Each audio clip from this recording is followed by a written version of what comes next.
Bom dia a todo mundo e muito obrigado pela presença aqui na nossa conferência The Camera People Screening Maya Deren Cinematic Posthumanism's Allo-Theory.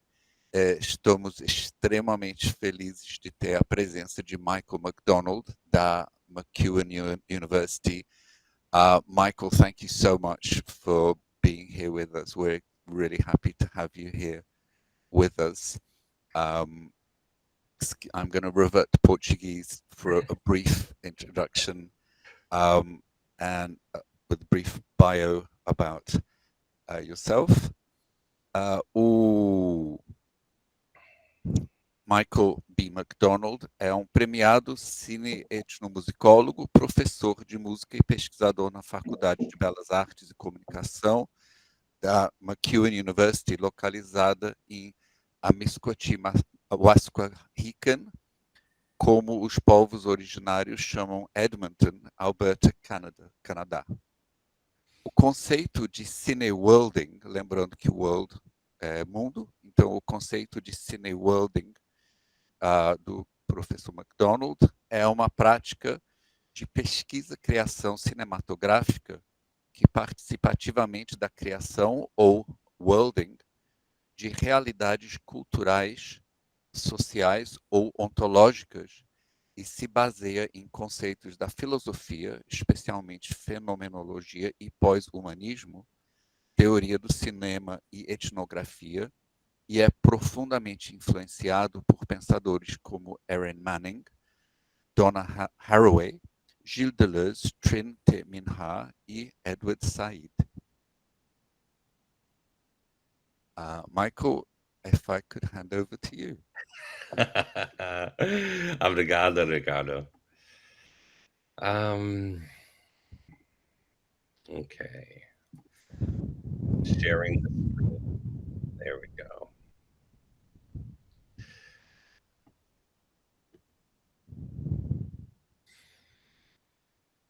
Okay.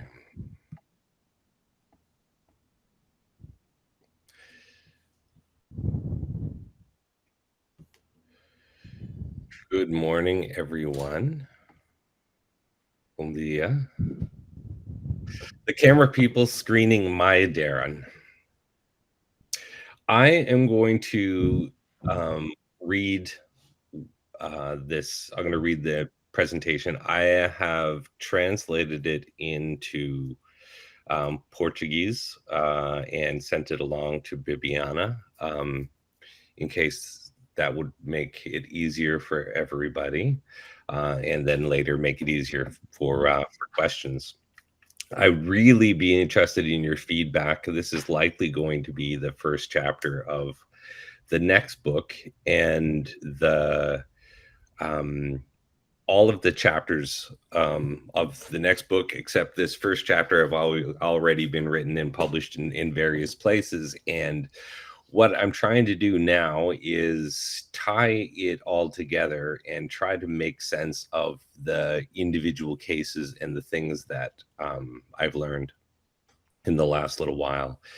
The way the presentation is going to work is this first paragraph is going to be a bit of a intense kind of abstract of the kind of big project, and then I'm going to get into cineworlding, and then we're going to walk through it a little bit more slowly, building up to the case of the camera people screening Maya Deren. Here we go.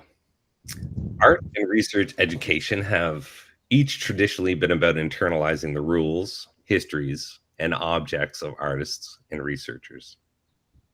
This will give you an education about rules, but it may tell you next to nothing about living in a dynamic world of transformations.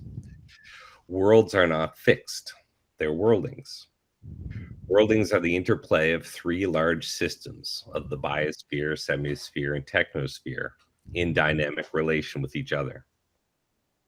Worldings are the threading of the three ecologies in forms characterized by differential equilibria. Worldings are creative, emergent, open, and relational. They are, following Aaron Manning and Brian Macewan, ontogenetic.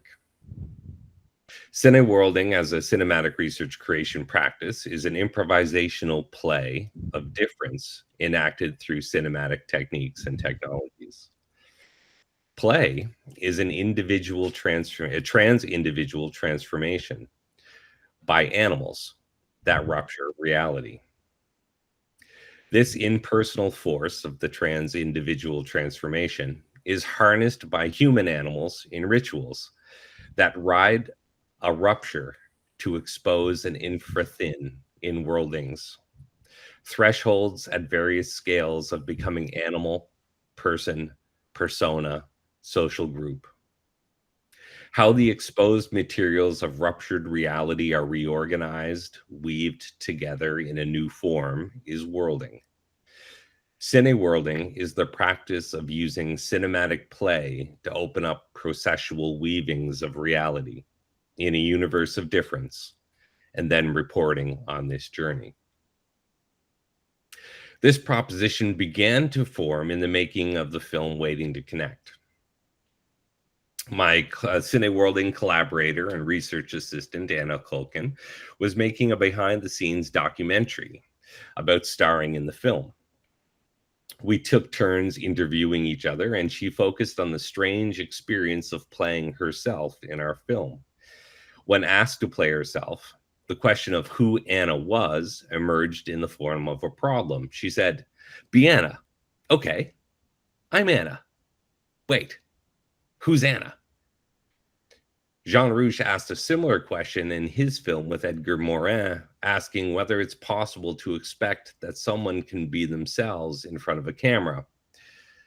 What is happening with Anna and Rouch? And what does this tell us about playing with technology? I want to show you that section from that behind the scenes documentary. So I'm just going to stop sharing this, and I'm going to start sharing this other screen. Let's see. Share.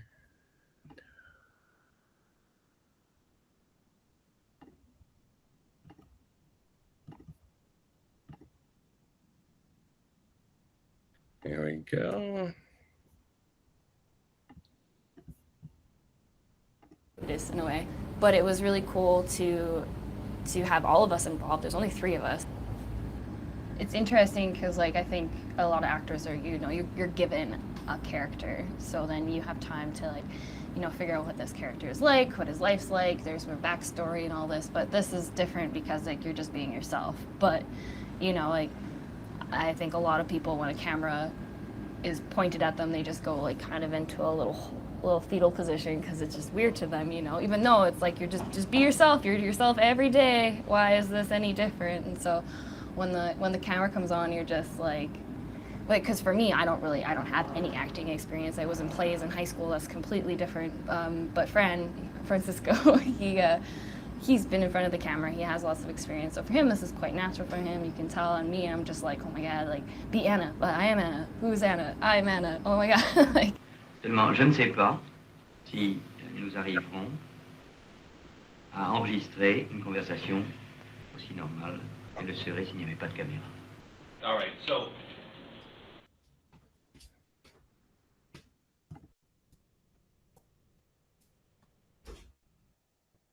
All right.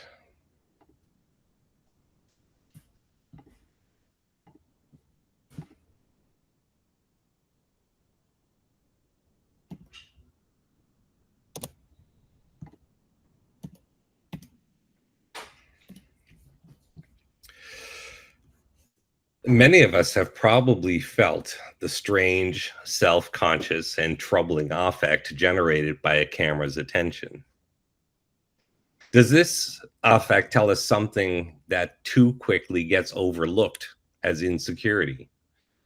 In Brian Masumi's What Animals Teach Us About Politics, he emphasized that play is an abstraction that short-circuits thinking in a paradox. Looking at animal play, we can recognize that a play bite is both a bite and not a bite. The play fight both is a fight and is not a fight. Play is, he writes, a ludic gesture that releases a force of individual transformation.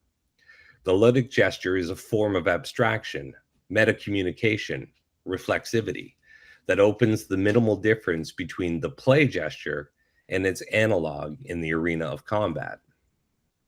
The abstraction of play is a kind of paradox that includes both this is a fight and this is not a fight together, for both or all the bodies involved. Play confuses thinking because the rules of logic force a choice between true or false. In this choice, the space between true and false is rejected in the law of excluded middle. But for the animal, and the animal in the human, this paradox does not lead to frustration. Instead, it leads to what he calls a vitality effect, the increase in the feeling of livingness. It may not make sense, but it's fun. Play exposes the infra-thin between true and false. It's an act of differencing that's not negation, but creation. Play, he writes, belongs to the aesthetic dimension and is an animal form of improvisation and learning that works in relation to a categorical affect. Fear at a horror film, intellectual stimulation at a board game, or fun riding a bicycle, but not in a one-to-one relationship. Anna's problem with who Anna is emerges from the animal play inside the human, set off as a trans-individual transformation that includes the filmmaker with all its apparatuses and temporal dimensions and eventual audiences. Cinema is play that operates at a wide variety of levels of abstraction. The animal vitality effect and its related categorical effects are raised to higher levels of abstraction in the arts when these gestures take on externalized symbolic forms and identities. We can think of the attention of the camera as a kind of play bow that sets off a vitality effect in Anna, along with a tumble of categorical effects and personings, which tentatively show themselves at higher levels of abstraction.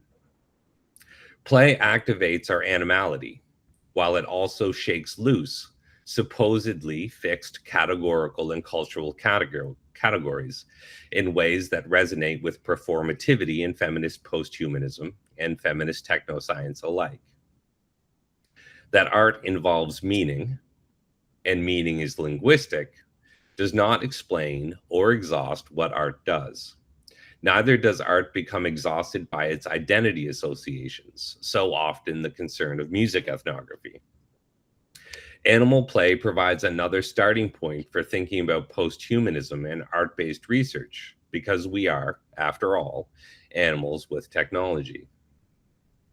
Vitality and categorical effects of play, raised to higher levels of abstractions in performance, brings the animal out in the human, shaking loose the person from the Homo sapien sapien, and invites the human into their on-screen performance of their self-production. Cineworlding in the improvisational mode becomes a laboratory for the study of animality inside personing, and personing inside emergent social and cultural forms, which has led to my emphasis of ultra-modern worldings and clumsy rehearsals of living, which are references to recently published stuff. Personing is the play of post-human doublings that operates by levels of complexity. Cineworlding uses improvisational cinematic play as a laboratory for understanding this emergent phenomena. I suspect that this talk will make up part of the first chapter of my next book and will begin to sketch out the terrain of this problem, post-human doubling. Post-human doubling is not unique to media production. Doubling emerges in play and is extended into ritual at one level of abstraction with its categorical effects and consequences to personing, and then into higher levels in performance, and higher again in cinema, and even higher levels of media abstraction in social media. Every level of abstraction is a different thing that's not a negation but an expansion. Social media moves across more than 5 billion network-enabled smartphones and has become a global ritual, performance of doubling, that is having direct impacts on community, culture, and society. Posthuman doubling in cinematic research, creation, and music studies provides a way of thinking about layers of abstraction that invoke vitality and categorical effects. How play exposes the infra-thin, the just emerging chaining of abstraction in performance. The goal of this next phase of cineworlding is to theorize the lived experience of making improvisational cinema over the last decade or so, and to provide a scholarly basis for its development. So the last book was Cineworlding, and this next one is going to be kind of like Cineworlding in the speculative mode. And I think it's going to be called Posthuman Doubles, but I'm not sure. Cineworlding set out to differentiate itself from ethnographic cinema. So here's a quick introduction to the differences as I understand them.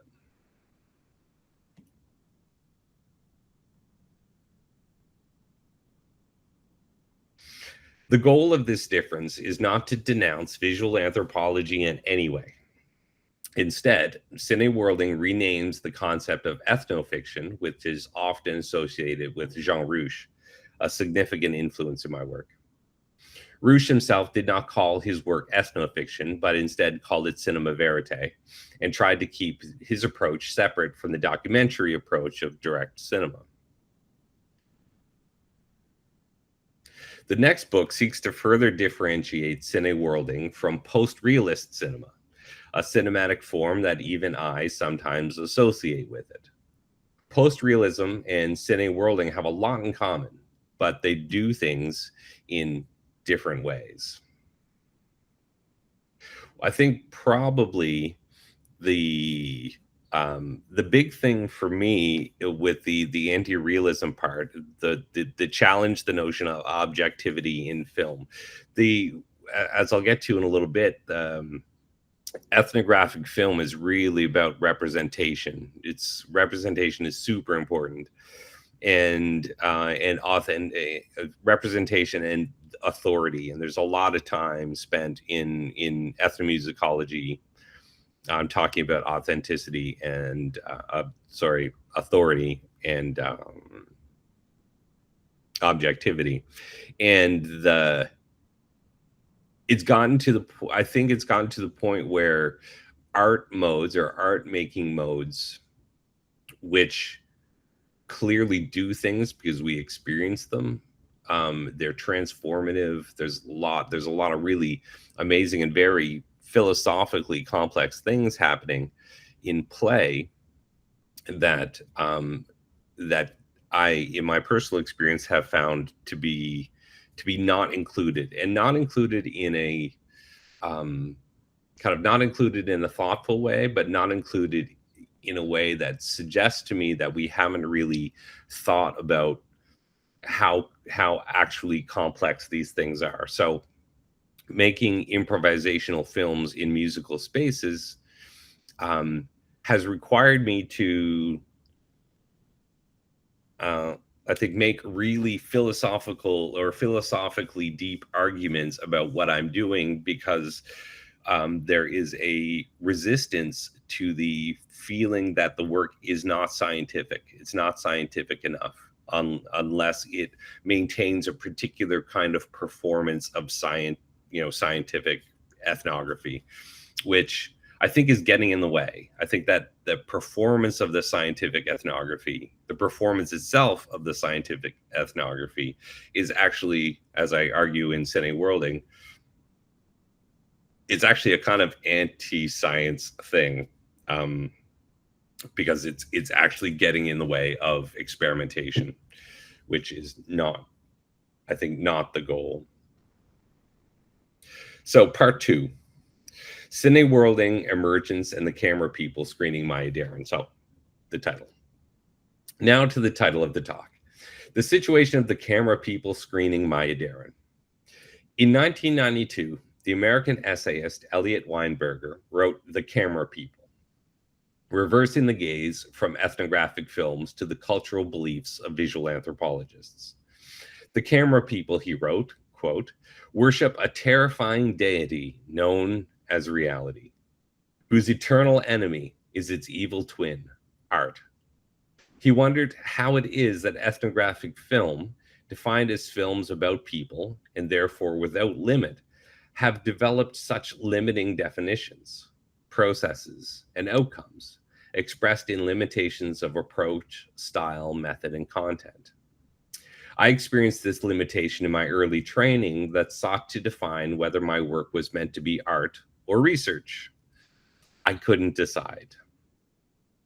My tension between ethnographic film and experimental film played out historically when the experimental filmmaker Maya Deren attended a private screening of visual anthropologists Margaret Mead and Gregory Bateson's film, Trance and Dance in Bali. Deren and Bateson entered into a period of intense engagement. Their interactions enacted a rupture that changed both of their trajectories and could have had an impact on the formation of visual anthropology and ethnomusicology.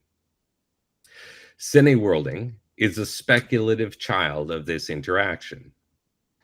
Deren enrolled in anthropology and traveled to Haiti. Bateson began a decade-long engagement in the study of schizophrenia, and Mead in the professionalization of visual anthropology.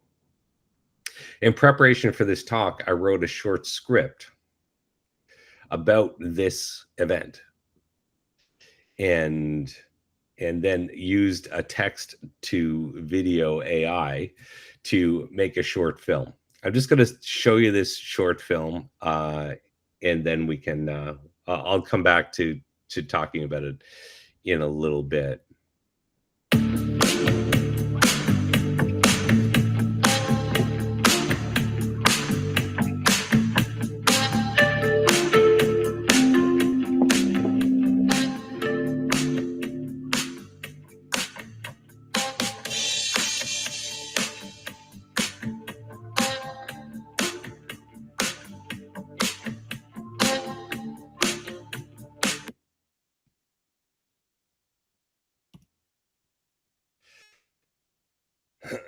Years later, I read Aaron Manning's Minor Gesture that developed research creation philosophically and pragmatically, and I realized that I didn't have to decide between research and creation. It was Manning's thinking of the minor gesture and the free radical and further discussions in ethnographic and experimental film circles that led to cineworlding. Self-limiting is not unimportant for my study. I have come to understand the value of defining the limits of a worlding. My cinematic work came out of my experience in popular music, which was all about the ways that music performance entwined with persona and art making.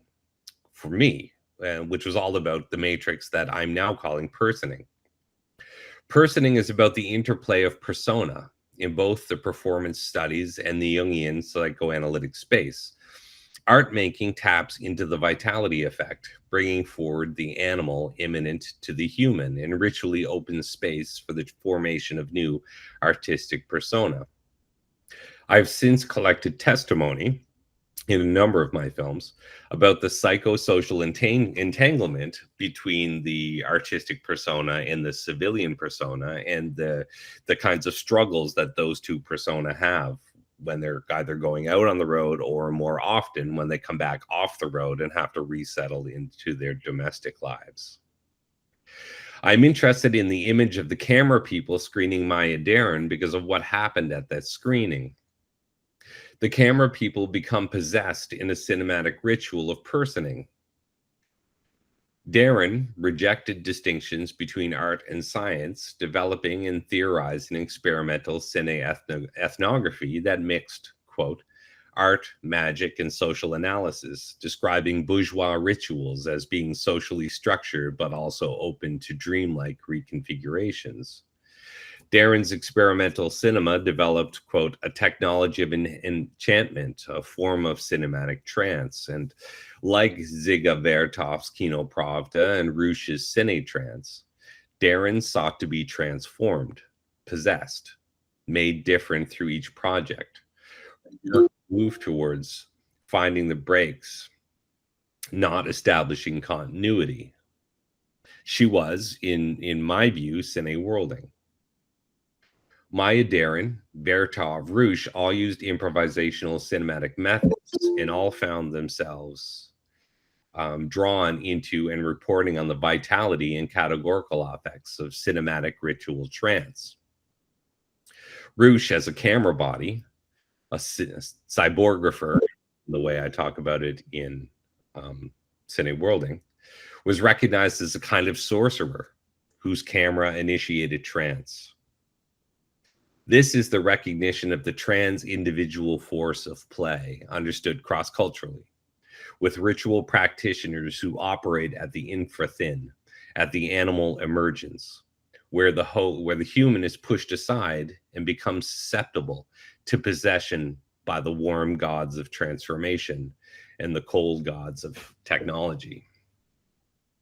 Which gets me to what I expect to be the subtitle of the next book. It's probably going to be Posthuman Doubling in Search for Warmer Gods. And we can talk about that more in the Q&A period if you want. Unlike artists who are not required to undertake theoretical discussions of their creative work or their possessions, academics hold a responsibility to report on cine trance and cine worlding. And feminist auto-theory, oriented to transformation, break, displacement, and Aaron Manning's free radical, are well placed to do this as long as allo-theory, as I quote, other, another, or different, end quote, is foundational. Auto-theory dedicated to confirming the authentic persona will not do. Allo-theory is used here as a disposable concept. It's meant to emphasize differencing immanent to every form. Once auto-theory is freed from any requirements to identity, and the emphasis on allo-theory can be jettisoned. So the kind of the drive now in the work is to try to figure out how to use or organize a language of difference all the way down. And that's this all the way down means moving from instead of moving from like the top form of social orders, the rules of culture as they kind of structure people's existence, but it's kind of like to turn it around and think about the relationship between cultural psychology and ethnography. So I've been working with a cultural psychologist for a number of years, and we've been kind of slowly working on this project. I've screened earlier films for psychologists. They're interested in using these, using the techniques as a therapeutic. I'm interested in using it as a research creation method. So where I'm in this kind of fuzzy transdisciplinary space. And when I talk to psychologists, I have one conversation. When I talk to ethnographers, I have another conversation, and research creation people, another conversation. And while I think having those different conversations is valuable, I'm starting to get to the point where I feel that we need to, or I need to, with cine worlding, kind of bring these things together. And the one thing that I've learned and I'm trying to make central to the work is, what does it mean to have difference all the way down, so that life, whether it's psychological, social, cultural, political, economic, whatever it is, it emerges. And this focus on emergence has a long history over the 20th century, and it happens in a bunch of different fields. And I'm trying to organize these into research creation. Allo-theoretical persona. So that this to the end of the presentation is going to be around this thing of allo-theoretical persona, like persona that is not a fixed identity, or a persona that is constructed in difference. In performance studies, persona is persona is the character created by a performer for an audience. In cultural psychology, persona derives from Carl Jung's analytical psychology and is a social mask or role that individual presents to the world, shaped by cultural norms and expectations. In performance studies, persona is an original construction, and in cultural psychology, persona and archetypes are typically culturally patterned images that express themselves in our conduct, including the roles we play and the salient cultural stories we reimagine in what we do. In both instances, persona are unified identities that exist within their fixed spatio-temporal locations. Roosh, following Nietzsche, made a distinction between Dogon and Songhai ritual practices that help us theorize an allo-theoretical persona. Somebody writing about Roosh, writing about the experience of working with Roosh in a summer school, a Harvard summer school in the 1980s, wrote that Dionysian and Apollonian. Roosh commented, quote, Nietzsche's clear view of this. Here it is. Nietzsche's clear view of this. Roosh commented, Nietzsche had a clear view of all of this. He said he was against stupid scientific optimism and in favor of tragic pessimism. You must die to live. The Songhai spirits are preferable to Western Pentecostals, Roosh said, because these spirits are saying new things all the time, unlike the Pentecostals. Judeo-Christian civilization killed the connection between man and nature. Saying new things all the time is the process of emergence. We don't need to debate the difference between mask and possession as laid out by Roosh, but we can see them as differentially operating ritual practices that may operate inside each other in different ways. As Roosh himself admits, if you see on the bottom of the Apollonian, he saved by pale fox, a small Dionysian. Cineworlding derives from a hybridization of both concepts of persona, in the sense of both psychoanalytical concepts of persona and also performance studies concepts of persona, where social actors play themselves for the camera, and their performance is both as an individual and as a social role. Persona in this performance mode challenges both concepts of persona, connecting the performance person to social practices and liberating the psychological persona from its originary or arche and fixed image. Social media performance has extended this practice, the practice of persona performance, into a regular part of daily lives of more than 5 million network-enabled smartphone users worldwide. It's our contention that understanding the social media persona requires a grounding of improvised performance persona in a semiosphere of circulating social media archetypes, while simultaneously flipping Jung's concept of fixed archetypes on its head to recognize that archetypes are regularly produced. Roosh's archetypes are machinic, not fixed in the Jungian system. That's why they're constantly producing new things. Cinematic research creation provides a privileged space to respond to this development and to create a post-structuralist theory of persona, or post-humanist theory of persona, that blurs performance studies, cultural studies, film studies, anthropology, and psychology. Okay, big claim, Michael. We're going to watch a video now, because that's what we do in these situations. Let's see.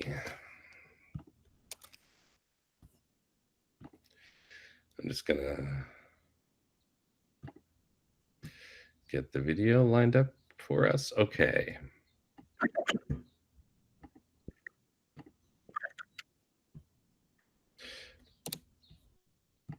Okay, so this music video is by an artist named Margot. We're going to watch the video, and then I'm going to continue with our talk.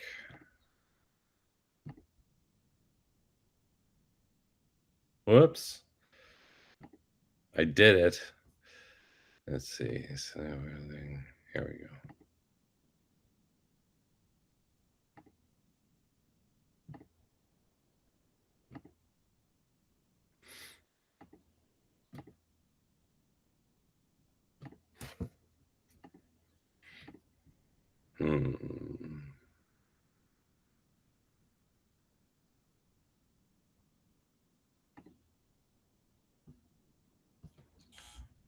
Okay, just give me 1 second.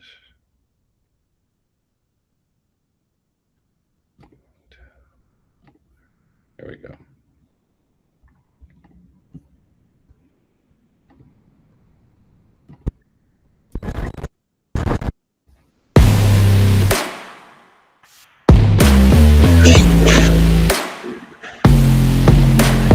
Break my mind, keep me intertwined. I was never enough, oh, never enough.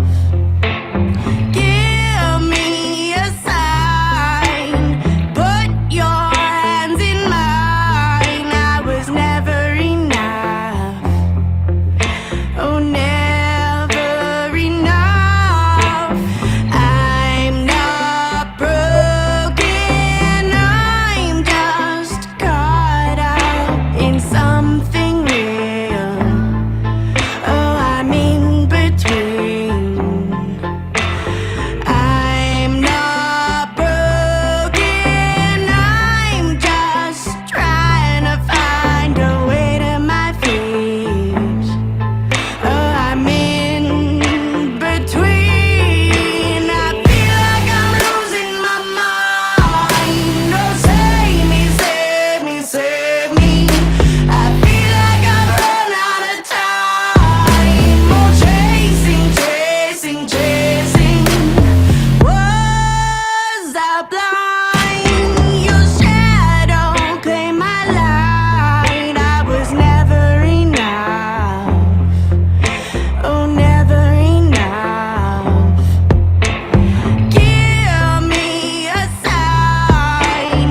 Look into my eyes. I was never enough. Oh, never enough. I'm not broken, I'm just caught up in something real. Oh, I'm in between. I'm not broken, I'm just trying to find a way to my feet. Oh, I'm in between. I feel like I'm losing my mind. Oh, save me, save me, save me. I feel like I've run out of time. Oh, chasing, chasing, chasing. I feel like I'm losing my mind. Oh, save me, save me, save me. I feel like I've run out of time. Oh, chasing, chasing, chasing you. Oh, I've been chasing you. I've been chasing you.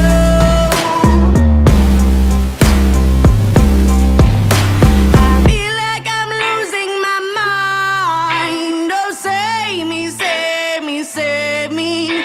I feel like I've run out of time. Oh, chasing, chasing, chasing. I feel like I'm losing my mind. Oh, save me, save me, save me. I feel like I've run out of time. Oh, chasing, chasing, chasing you. Oh, I've been chasing you. I've been chasing you. What more could I do? I'm done chasing you.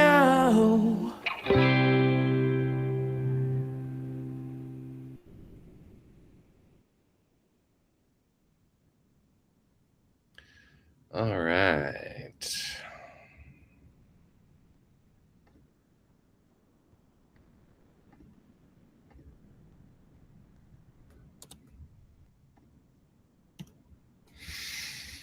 Okay, Margot uses music as a ritual break to open up a collection of personas, and then we work together to give these immanent forces extensive coordinates. The persona moved from original Jungian archetypes into a visual community in tension. This tension is incredibly important. While they do form a psychological grouping, they do not do so in a gentle equilibrium. Music writing is a ritual that initiates a break, a free radical impersoning. The infrathin, it exposes the infrathin of play from which Margot's community of intensive archetypes emerge, each other with their own complexes and their own masks. The music video becomes an experimental cineethnography in the time of algorithmic artificial intelligence and cybernetic machined network subjectivity, increasingly informed by AI. Itself based on AI, of course, is based on large language models, forming in my opinion, an oppressive cinematic unconscious. In these algorithms, structured by large language models, the cinematic unconscious is normalized, shaped by the demands and expectations of the Oedipal structuralist capitalism. After Deleuze, Guattari, and Viveiros de Castro sought to cast out Oedipus, to think against the normalizing powers of fixed archetypes, these structuralist archetypes are returning in new forms. The problem of difference takes on new importance in this context. And that was my interest in writing that short script about the screening Transcendence in Mali, and then having AI visualize it because of the norms that it builds in. Even though all three characters, Maya Deren, Margaret Mead, and Gregory Bateson, their images are all over the internet. And it would take absolutely no time for the AI to grab images of them. It of course makes it produces female archetypes that it then focuses on and kind of replays out. It populates. It uses spaces that ground particular kinds of classist archetypes and social structural archetypes into AI. So people are using AI and generating these text to video processes and imagining that somehow it's creativity, where in fact it's large language models that are producing these videos, which is doing something that I think is a lot like what Jung and others were thinking about with the structural with their structural unconscious. So differently than Deleuze and Guattari were concerned about, I think AI is doing something that is very much in line with Oedipus. So how do we work against this? And this is the problem of difference. The cineworlding doubles feedback systems and drifts. The question that process philosopher Whitehead posed is not what something is, so like what is Margot, but instead, how in a universe of difference does anything like Margot take any form at all? And it's just not anything. How does anything take any form at all in a universe of difference? How is it that Margot emerges from this community of different personas struggling with each other? And one way of investigating this question is through the concept of the differential equilibrium. Margot's community of original personas operates in a differential equilibrium. This is a concept that crisscrosses the disciplines of filmmaking, anthropology, philosophy, physics, engineering, business, and mathematics. Differential ontology is perhaps more widely understood, so I'll take a moment to reflect on it. It developed from Nietzsche and Heidegger through Deleuze and others, and can be recognized by a focus on difference over identity and a dynamic in a reality that's dynamic, processual, and constantly in flux. So that there is no fixed being, but always continuous becoming driven by difference, which leads to a rejection of stable categories like subject, object, self, other, truth, reality, for fluid process of emergent form taking. So in the cine worlding operates inside a differential ontology, or thinking of it a differential ontology that emphasizes difference becoming a process. The differential ontology, for me at the beginning, was purely a kind of philosophical interest. I didn't really understand it. And I don't really think I had to understand it until I began working with Chief Conroy Suwapagaham in northern Alberta. Chief Suwapagaham is Nehua, or Cree, and like he would often say that understanding indigenous cosmology is much closer to understanding complexity theory than it is to folklore. And it was actually working with him and trying to understand what we might call traditional ecological knowledge, that I began to understand that differential ontology is super important if we're going to understand if we're going to understand what decoloniality means at all. Differential equilibrium, I think, is also super important for music studies. It can start with a simple definition of the micro changes that take place within an organism or community that maintains balance or initiates drift.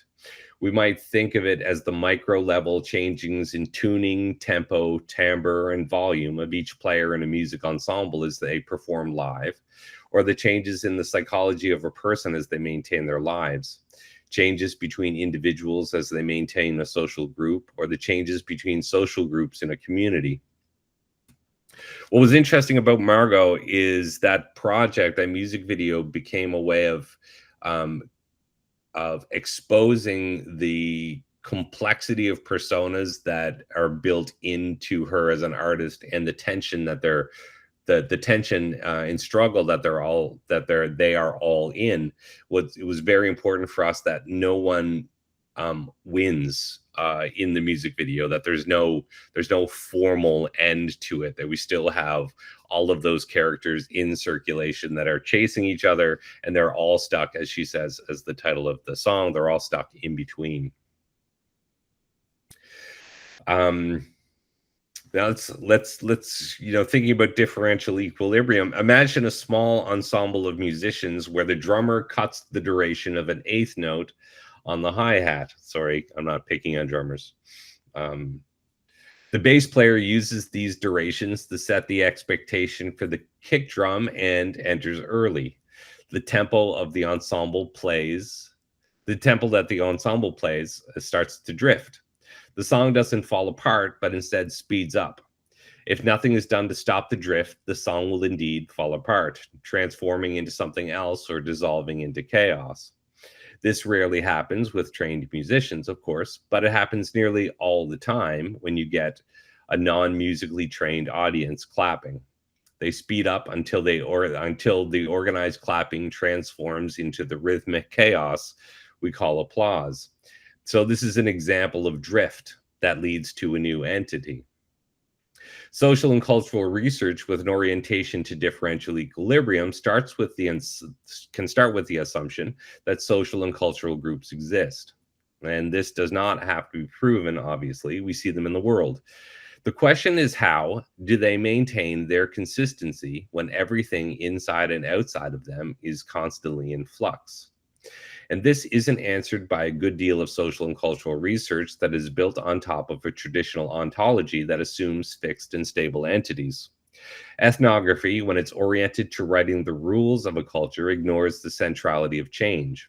But we know that cultures change, and anyone who has written an ethnography knows that a good deal of complexity needs to be excluded to make the general rules apply, which is where the writing against culture critique of Leela Abu-Lagad or Tim Ingold's critique of ethnography come from.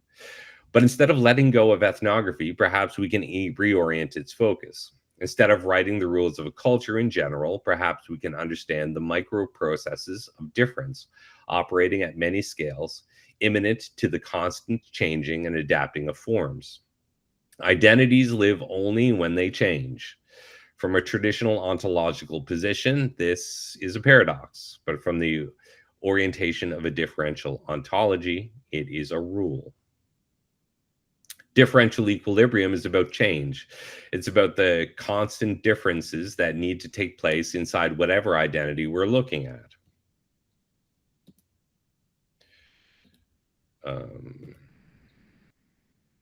Equilibrium is a state where opposing forces are balanced. In biology, homeostasis is a way of naming balance. The question of global warming is a question of homeostasis. Can life systems continue to function when the carbon system, which is one system of many in the three ecologies of the biosphere, semiosphere, and technosphere, moves out of historic balance? This leads to the next question of how balance is understood, which is where we're going to end this presentation. In the 2022 sci-fi horror film by Canadian director David Cronenberg, changes to the three ecologies lead to the biological transformation in humans. These transformations are results of a biological drift.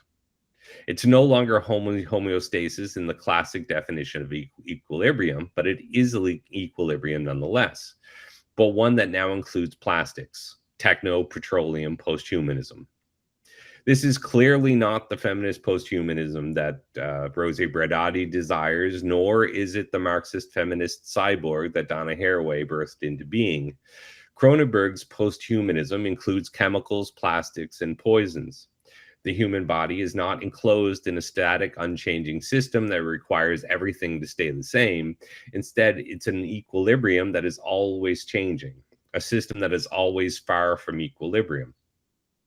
In Manuel Delanda's Philosophy and Simulation, he differentiates between classical equilibrium and differential equilibrium in this way. And while there's a strong view of far from equilibrium systems, where Ira Prijanine claims that human societies and life are far from equilibrium systems, this has been debated. My interest is not to debate this issue, but instead to recognize that persons, cultures, and societies of every scale are characterized by dynamic systems that are always changing, that are emerging. Social groups emerge from social and psychological complexity. They develop feedback systems that become integral to their equilibrium. These feedback systems produce changes. Cineworlding is a type of feedback system that contributes to changes in everyone involved. And these changes are not problems, they're opportunities for researching transformations in social organizations. The next step in cineworlding is to follow these layers of difference and to develop scholarly practices to theorize them. In conclusion, I believe that the university is another type of feedback system that constantly introduces difference into social life. Scholarly cinema is a contemporary form of feedback, just as Hollywood and social media are. Research creation is a newly emerging form of feedback system inside the university that is impacting what knowledge means. From this perspective, any research creation work must also be an auto-theoretical study of research creation. Its incorporation into the university will cause epistemological and ontological drift. Its practice in music will impact the way music studies understands itself and its subjects. And as I detailed in Cineworlding, making cinema, which is my research creation practice in music, changes my relationship with technology, the musicians that I work with, and the relationship with my body and my senses. There is a drift happening in my sensorium that's changing the way I see and hear. Reporting on this drift, as it's experienced, may have pedagogical and epistemological value as I continue my journey of cineworlding in music. And I will end there.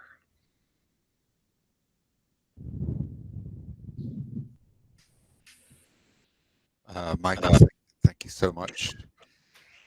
And that's absolutely wonderful. Thank you. I hope. Tá dando para me ouvir? Sim, perfeitamente. That incredibly thought-provoking. I will refrain from asking you things that I'm wanting to ask you. Vou abrir agora. Eu estava agradecendo, obviamente, pela fala assim, fascinante. E eu vou agora então abrir para as perguntas, como estamos vendo na tela, que podem já serem feitas diretamente em português ou diretamente em inglês ou em português. E então abrimos para as perguntas.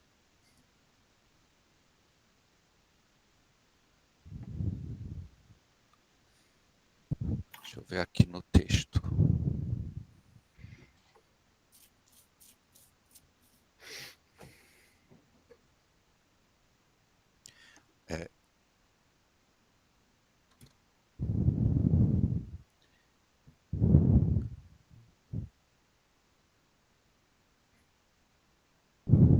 Perguntar sobre a relação entre o saber etnográfico. Pronto.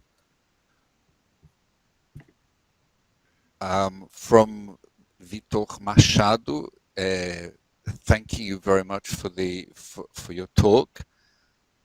He's asking about the relation between ethnographic knowledge and artistic knowledge. Is there perhaps a way of bringing peace to the boundary between practical artistic knowledge and practical ethnographic knowledge? It's a question. And would there be a way that musical knowledge could enter that equation? And have you tried to see that in your work, starting from within, or from a certain distance? Yeah, great question. Yeah, great question. Ótima pergunta. Yeah, thank you. Great question. This entire project, I think, emerges from exactly the question that you're asking, the relationship between ethnographic knowledge and artistic knowledge.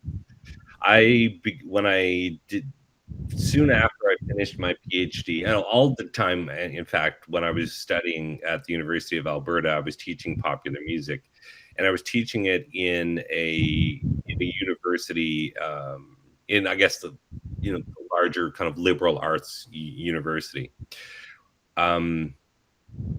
Did that for about 7 years, and then I moved to Macewan University, where I now teach. And Macewan University is a conservatory, and I work at an art school, and I work with undergraduate students who have very limited access and very limited background in liberal arts. And the big push in my teaching, or the challenge in my teaching when I started there 12 years ago, was to make ethnographic, was to try to see if ethnographic knowledge, was valuable for performers, or how might I change in my practice and my teaching to help make a contribution to the development of student artists. I have found that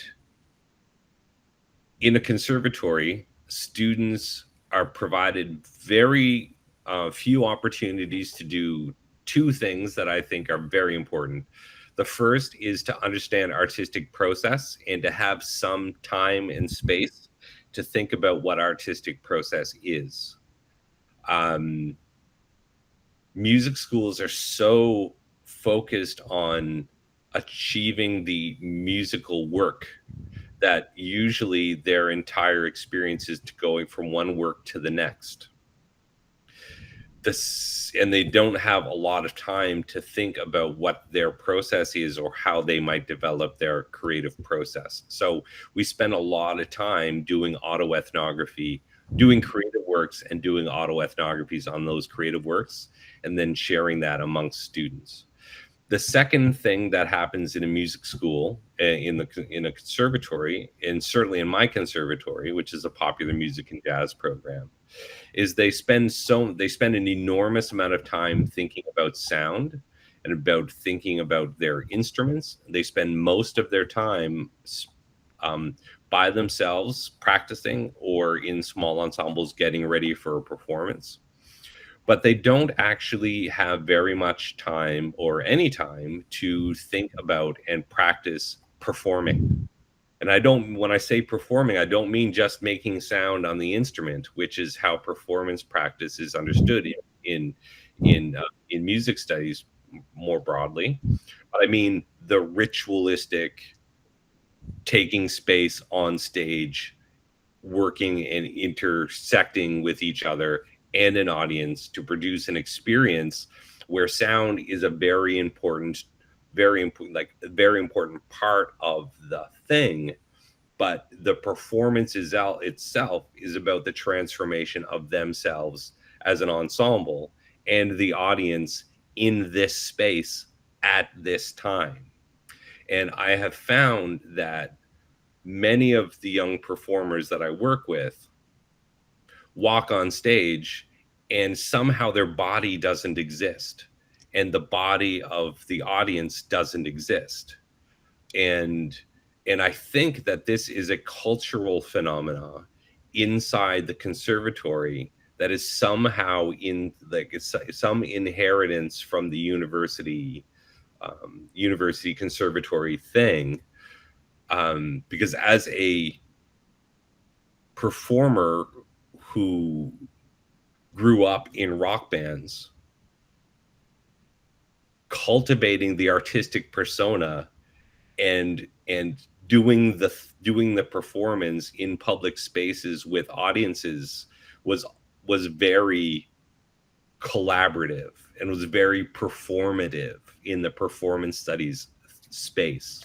So I think that the way for musical knowledge and musical performance and practical ethnographic knowledge to fuse together is a thinking more deeply about the ritual parts of the musical performance as it takes place on a stage and with an audience.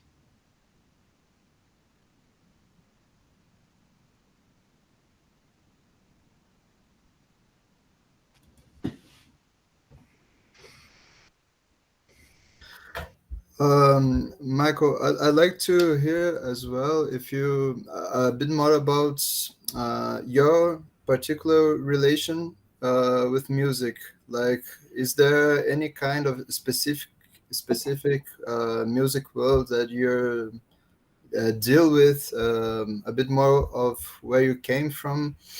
I'm curious about that. Yeah, sure.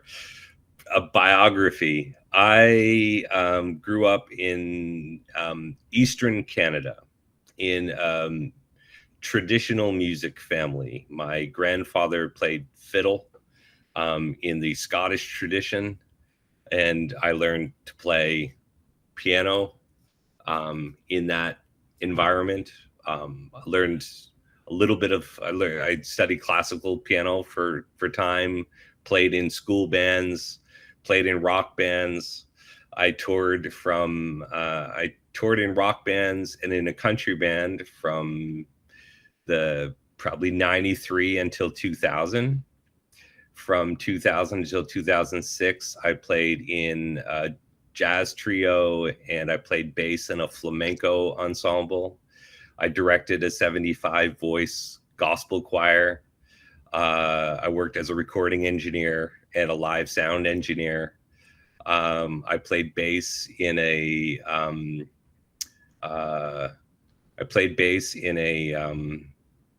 Sufi ensemble, playing Sufi ritual music. Yeah, I've done a lot. I've done a lot of different things in music before going back to do my PhD, and I think that is part of what is so, I think a big influence for me is to try to figure out, I think, the gap between my experiences in music and then what happened when I entered the university, and the kinds of experiences that I had. Like, for instance, it didn't occur to me when I was making my first ethnographies that they shouldn't be artistic. And like, my very first ethnography, I was working with somebody and we were doing stuff, and we wrote a score for it, and we performed the music, and we recorded it and put that in the background of some scenes. And my teacher said that wasn't correct. Like, he said it softly, but he said it's not unusual. It's not usual to write original music for an ethnography and blah blah blah. But I was like, but why not? Because, like, we have this visual thing, this documentary thing happening, which is one channel, and then we collaborated on the music for it, which is like another channel, and then both of these are like working together. They're two different forms of collaboration that you can see and hear together. And doesn't that make kind of like a more fun ethnography or ethnographic film, a better film? And so that is kind of the constantly being an artist is actually, you know, I have become very philosophical and very full of words, but it turns out that you need a lot of words to explain something that you don't talk about.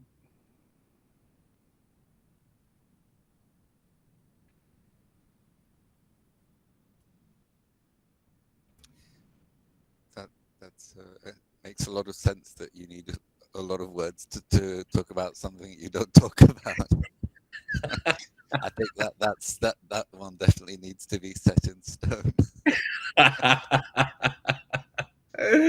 Então, não sei se gostaria de responder ou perguntar mais. Eu gostaria. Posso fazer outras perguntas?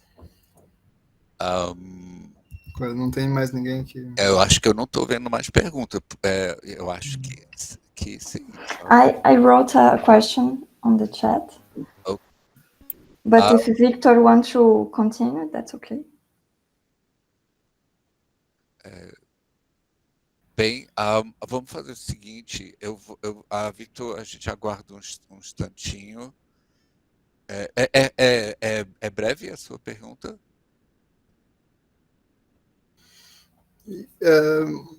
Pouquinho, mas pode rodar, depois eu... Pronto, aí a gente volta.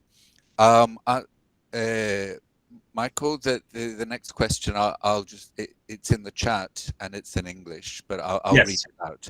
In the context of research creation that assumes a processual perspective of the artwork itself, when the aim is to create/experiment in other artistic languages like music or dance, for example, do you think that cine worlding could also act as a methodological tool? Yeah. Bibiana, I try not to use the word method or methodological in anything that I write. I try to use other, you know, I don't want cine worlding to ever become a method or ever be confused with a method, because I don't think working with scholarly cinema should have rules.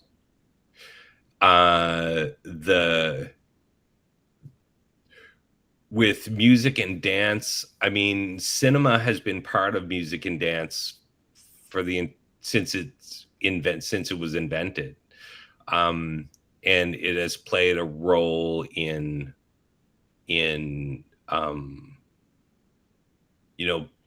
it's played a role in providing people opportunities to experience things. When I was a kid, so I was born in the 70s.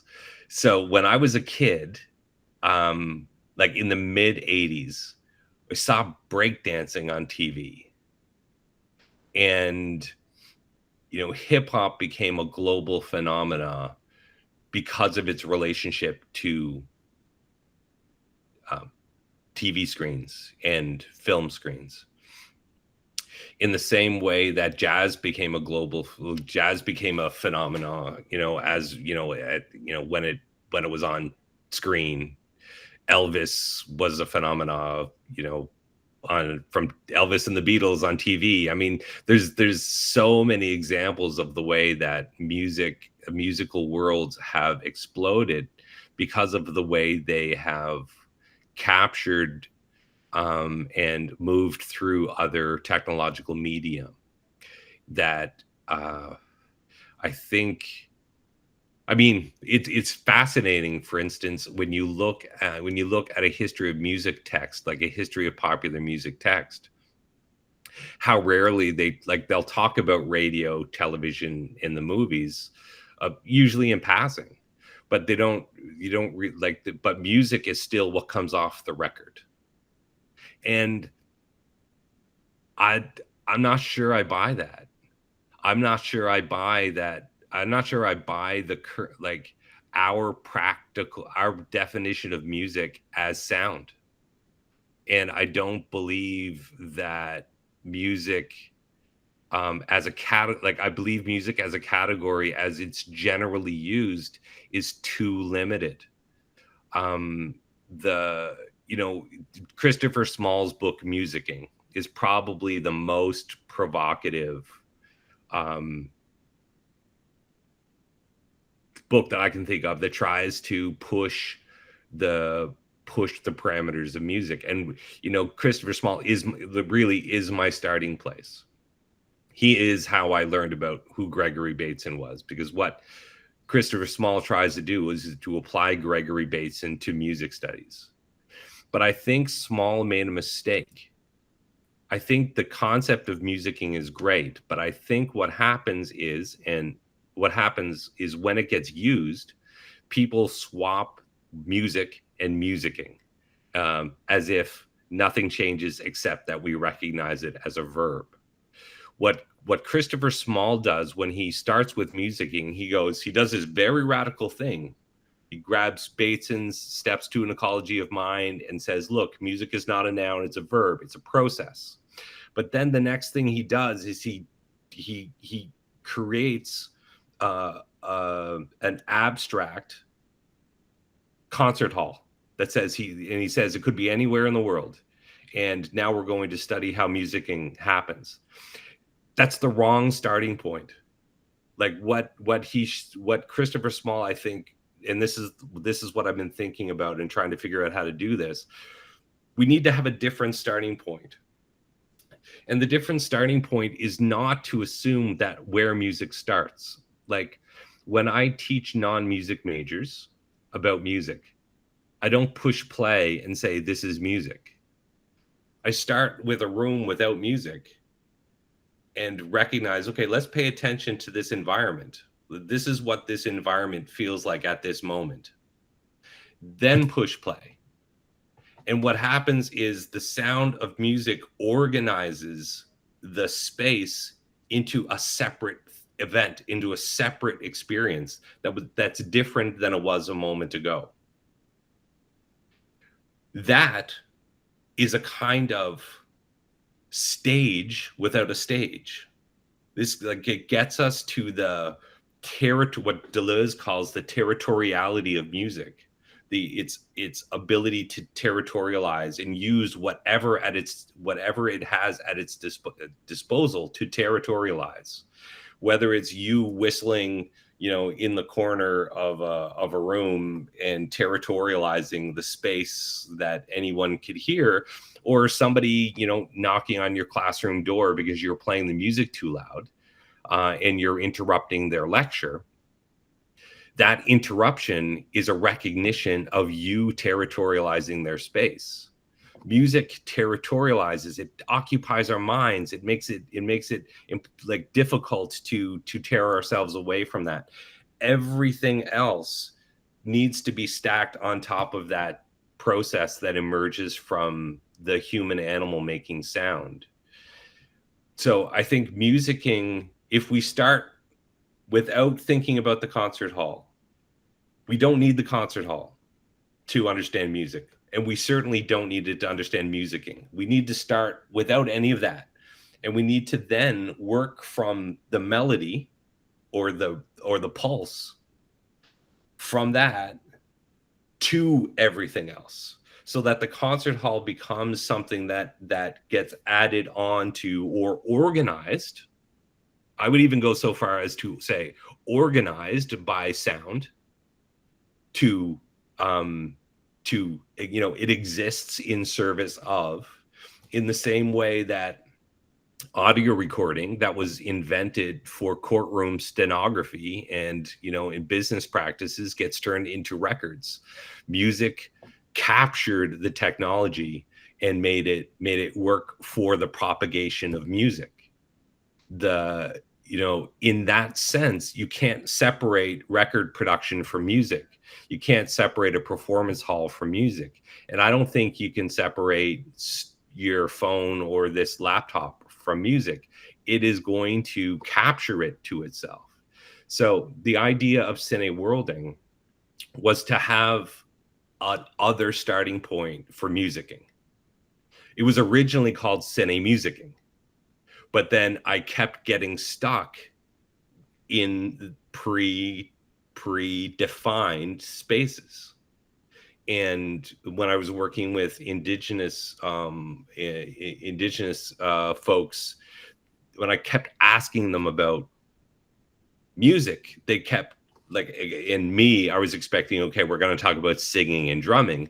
They kept stopping me and saying, no, I'm not going to talk to you about music, what you think of as music, because everything is music.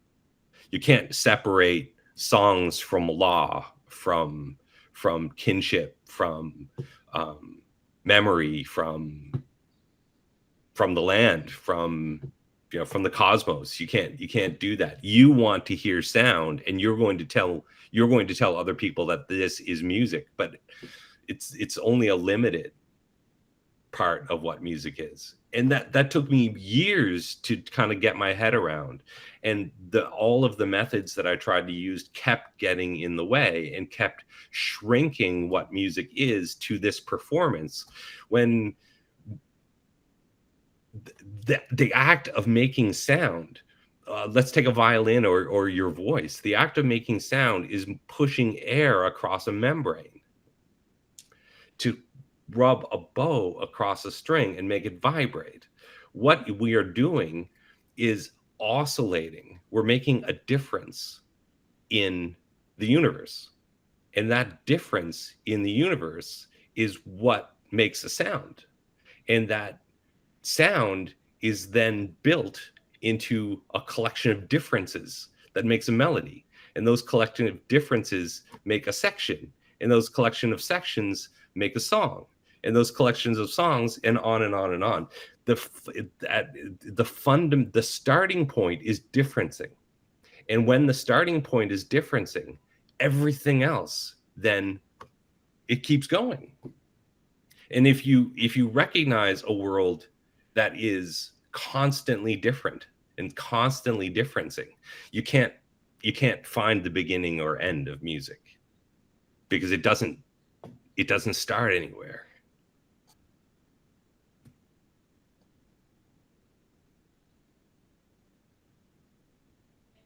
So I think musicking is really way too limiting. It's way too limiting.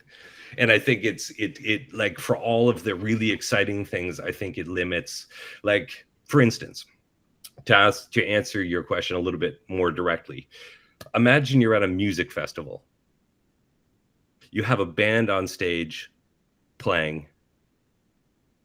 There's dancers in the front of the stage dancing. There's people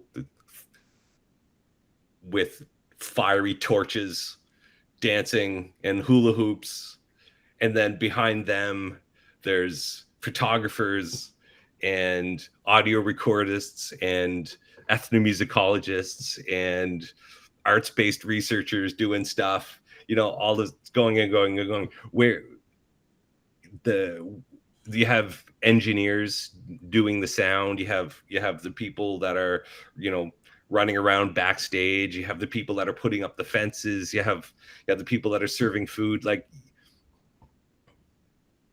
which part isn't music? And that's the I think the challenge with getting over the object focus of Western thinking, is that as soon as you assume that it has to be an object, then the question becomes, how do we delineate it? How do we say this part is music? Where I think research creation, art-based research in music, or generally art-based research, provides us an opportunity, and I think a responsibility, to start over in some ways, and to start with the notion of process and differencing as the starting point, and then to figure out where music, you know, where music begins, and then where it takes us, you know.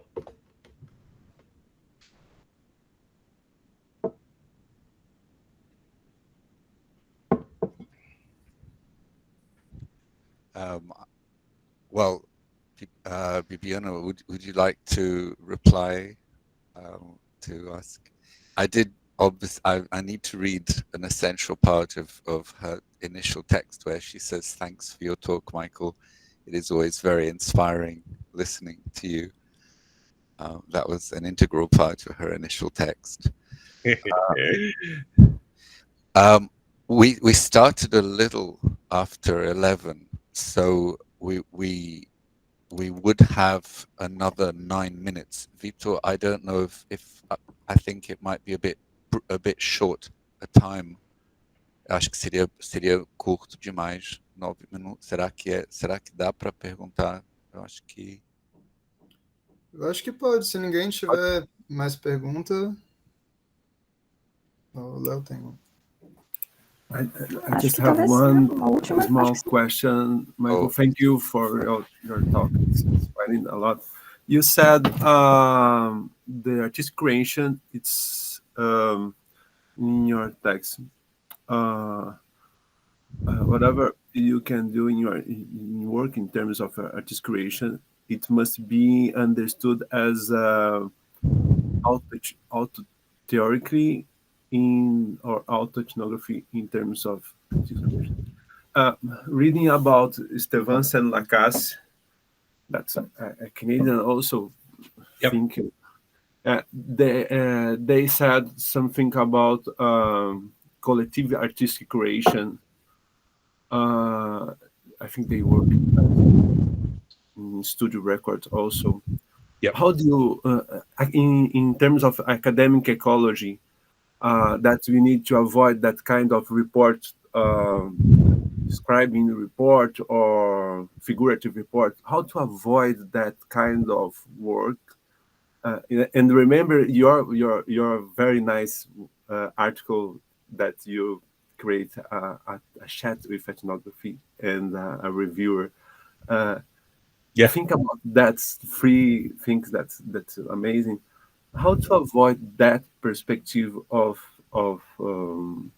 that kind of report, that kind of academic work, in terms of artistic creation, collective artistic creation. Yeah. I don't know. My English is a little broken. No, I think it's really important, and I think the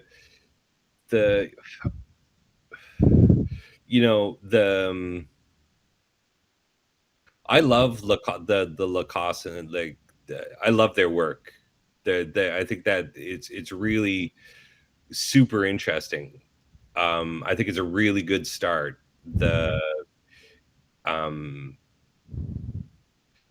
And I don't like to say negative things, but it's like it's like, okay, great. But then how do you operationalize that in a conservatory? like how do I make this work in a conservatory? And the autoethnographic part for me was a way of having students, well, myself and students, write about their own experience and try to not disentangle the artwork from the process. And I feel that Stevens and Lacoste don't spend enough time critiquing the artwork.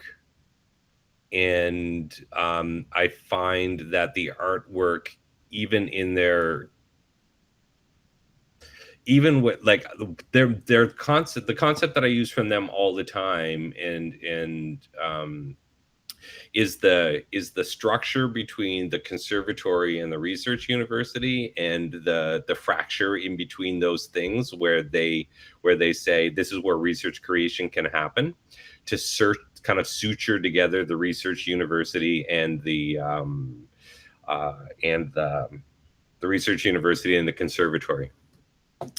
And then they do this kind of additional thing, like they say, okay, so you can have an artist, and then you can have an arts-based researcher, and they can work together, and one person can do the art, and another person can do the research and write the paper. That is a method of doing research creation, for sure, not the method that I espouse or am involved with. And because I think it holds on to binaries that I think research creation and art-based research can, and I think need to dissolve. And so Aaron Manning, another researcher from Quebec, also from Concordia University. Stevens and Lacoste are at Laval in Quebec City, and Aaron Manning's in Concordia in Montreal. And the reason why they're all in Quebec is because Quebec's been doing a research creation for more than 25 years. Like they've been doing it for a long time, and there are reasons why it developed there and didn't develop in the rest of Canada or the US until much later. So the argument between Manning and, or the two different positions between Manning and Stevens and Lacoste, I think can be a choice.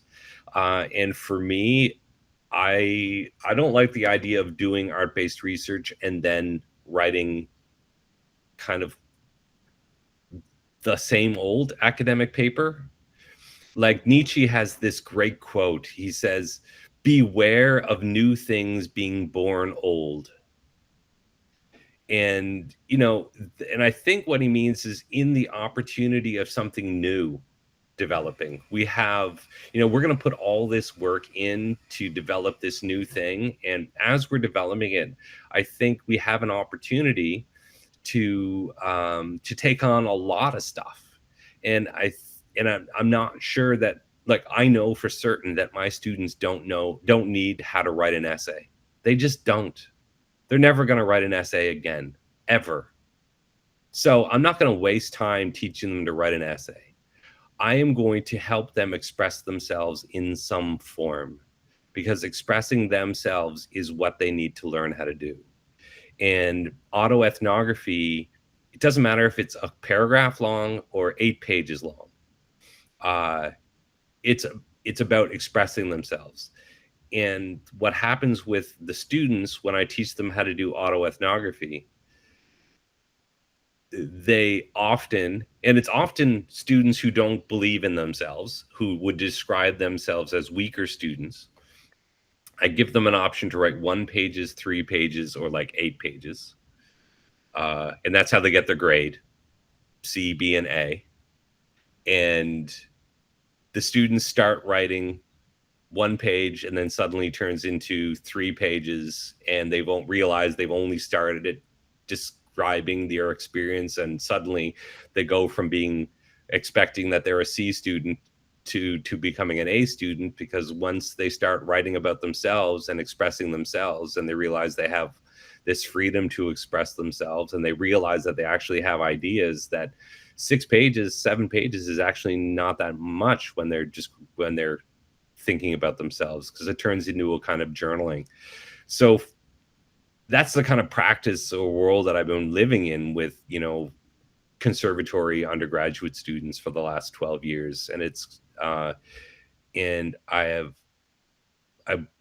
think it's really, really, really important for them to describe their experience in their words and not rely on an expert to do that work. And I think research creation, if it's done that way, doesn't need to be a partnership between a conservatory and a musicology class.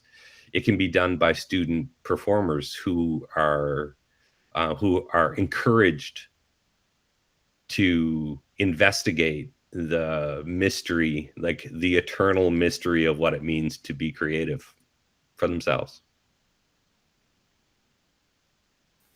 Thank you so much, Michael. Thank you. Yeah. At that point, yeah. Which is where that fun article of me having a conversation with a reviewer I made up came from. Like, I felt like I needed to talk to somebody, so I made somebody up to talk to. It's amazing, man. There's technical names for that. Yes, yeah, which is why I'm working with psychologists now. Gente, bem, Victor, desculpa, eu só posso lhe dizer que eu também estou cheio de perguntas que eu não vou poder fazer. Michael, that's amazing. Thank you so incredibly much. Can I ask you, in your book, because you mentioned in your talk AI and Oedipus, and I just think that was incredible. That has set my brain whirring. Will you be talking about that in your book? Oh yeah. That yeah, is, absolutely. I think that is incredible. That is absolutely fantastic. Yeah, I don't know if it's going to be a part of this chapter or maybe another smaller chapter. I think it's going to be AI: the return of Oedipus. That's an incredible concept. I don't know, Leo, Bibiana, would you like to? Vocês gostariam de dar algum retorno final sobre as suas perguntas? Eu tô tranquilíssimo, tô satisfeitíssimo. Obrigado. Agora podemos fechar. Pro Coda, na próxima sessões da tarde. Tá joia. Michael, as I say, fantastic. I think everyone's just so delighted and grateful. Would you like to, is there anything that you'd like to mention at the end? Because we are coming to the end of our allotted time. Yeah, absolutely. I want to know, Vitor, are you settled with your question? Actually, I have plenty more questions, but okay. Can I ask you through an email or something? Yeah, I'm just going to give everybody my email right now. Right. So you can send me questions. Oh, do you not mind? Because yeah, send me lots of questions. I would let's be in communication. I've been bugging Bibiana and Leonardo to, find a way so that I can come down to Brazil for a while, and they keep saying that they don't want me to come down. We are working on it. Yeah, so the more conversations that we can be in, the better it would be. Yeah, so please send me lots of questions.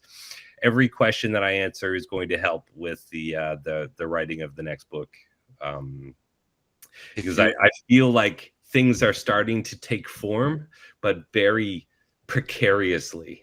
If you really don't mind, I think, as I say, I think that because I think what you mentioned about AI and Oedipus is the first time in any arena in the world that I've seen anyone connect AI with humanizing AI again. Huh. I think that's incredible. I think literally it's the first connection I've seen anyone make with AI back with humanity. I think that's fantastic. You're helping people grab hold, sort of take control of AI. I just think that's incredible. Interesting. Okay. I think that could be a revolutionary. Sorry to be grandiose, but I mean it's amazing. Very cool. Okay, I will get on that, Ricardo. I'll get on that. I'll start writing that. Okay. I'll switch to Portuguese and then I'll finish. Well, then I'll switch to English. I'll switch to Portuguese. Gente, muitíssimo obrigado pela presença de todo mundo. Eu espero que, eu tenho certeza que concordem comigo que foi absolutamente fantástica a experiência dessa conferência e a fala do Michael.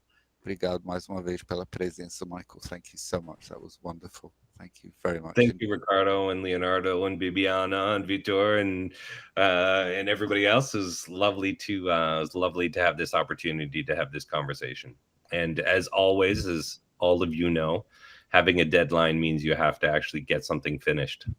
So it was really great to finally get this together. So amazing. Thank you. And thanks for Bibiana and Leonardo for doing this work over the years. It's been really inspiring to follow the development of your group and to see it grow and to be part of it. Ricardo, thank you for all your work today. I really appreciate you, and I look forward to being in touch. Excellent. Thank you very much. Thank you very much, Michael. Okay. Bye. Thank you, Ricardo. Thank you. Obrigada, pessoal.